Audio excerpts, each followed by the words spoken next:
ಇವತ್ತು ನಾನು ಬಂದಿದ್ದೀನಿ ಹುಳ ಶೆಡ್ ಅಲ್ಲಿ ಫ್ಯೂಮಿಗೇಷನ್ ಮಾಡಕ್ಕೆ. ಫ್ಯೂಮಿಗೇಷನ್ ಅಂದ್ರೆ ಏನಪ್ಪಾ ಅಂದ್ರೆ ಹುಳ ಶೆಡ್ ಒಳಗಡೆ ಗಾಳಿಯಲ್ಲಿ ಕೆಲವೊಂದು ಬ್ಯಾಕ್ಟೀರಿಯಾ ಮತ್ತೆ ಕೆಲವೊಂದು ವೈರಸ್ ಅನ್ನ ಉಂಟಾಗಿರುತ್ತೆ. ಅದನ್ನ ನಾಶ ಮಾಡುವಂತ ಕ್ರಿಯೆ ಬಂದು ಫ್ಯೂಮಿಗೇಷನ್ ಅಂತ ಕರಿತೀವಿ. ಅದನ್ನ ಇವತ್ತು ಯಾವ ತರ ಮಾಡ್ತೀವಿ ಮತ್ತೆ ಯಾವ ರೀತಿ ಮಾಡ್ತೀವಿ ಅಂತ ಒಂದು ವಿಡಿಯೋದಲ್ಲಿ ತಿಳಿಸ್ಕೊಡ್ತೀನಿ. ಒಂದು ವಿಡಿಯೋನ ಕೊನೆ ತನಕ ನೋಡಿ. ಈ ಫ್ಯೂಮಿಗೇಷನ್ ಮಾಡಕ್ಕೆ ನಮಗೆ ಬೇಕಾಗಿರುವಂತ ವಸ್ತುಗಳು ಬಂದು 4 ಫಾರ್ಮಿಲಿನ್ ಪ್ಯಾಕೆಟ್, 5 kg ಬ್ಲೀಚಿಂಗ್. ಈ ಫ್ಯೂಮಿಗೇಷನ್ ಮಾಡೋಕೆ ಮುಂಚೆ ಒಂದು ಕೆಲಸ ಮಾಡಬೇಕಾಗಿರುತ್ತೆ. ಏನಪ್ಪ ಕೆಲಸ ಅಂದ್ರೆ ಹುಳ ಶೆಡ್ ಅಲ್ಲಿ ಎಷ್ಟು ಕಿಟಕಿ ಇದೆ ಮತ್ತೆ ಎಷ್ಟು ವೆಂಟಿಲೇಟರ್ಸ್ ಇದೆ ಅದನ್ನ ನೀಟಾಗಿ ಕ್ಲೋಸ್ ಮಾಡ್ಕೋಬೇಕಾಗಿರುತ್ತೆ.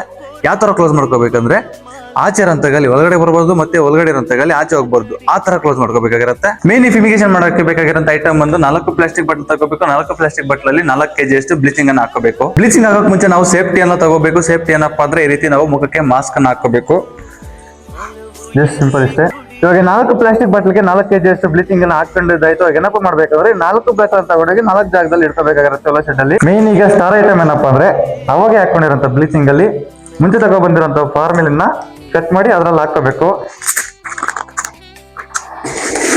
ಹಾಕೊಂಡಿದಾದ್ಮೇಲೆ ಈ ರೀತಿ ಚೆನ್ನಾಗಿ ಮಿಕ್ಸ್ ಮಾಡಬೇಕು. 10 to 15 seconds ಟೈಮ್ ಇರುತ್ತೆ. ಈ ರೀತಿ ಫ್ಯೂಮಿಗೇಷನ್ ಮಾಡೋದ್ರಿಂದ ಏನಪ್ಪ ಉಪಯೋಗ ಅಂದ್ರೆ ನಿಮ್ಮ ಹುಳ ಶೆಡ್ ಅಲ್ಲಿ ಇರುವಂತ ಬ್ಯಾಕ್ಟೀರಿಯಾ ನಾಶ ಆಗಿ ನಿಮ್ಮ ಹುಳ ಬೆಲೆ ಅನ್ನೋದು ತುಂಬಾ ಚೆನ್ನಾಗುತ್ತೆ. ಇದರಿಂದ ತೊಂಡೆ ರೋಗ ಕಂಟ್ರೋಲ್ ಆಗುತ್ತೆ, ಮತ್ತೆ ಹಾಳು ರೋಗ ಕಂಟ್ರೋಲ್ ಆಗುತ್ತೆ, ಮತ್ತೆ ಸತ್ತ ರೋಗ ಕಂಟ್ರೋಲ್ ಆಗುತ್ತೆ.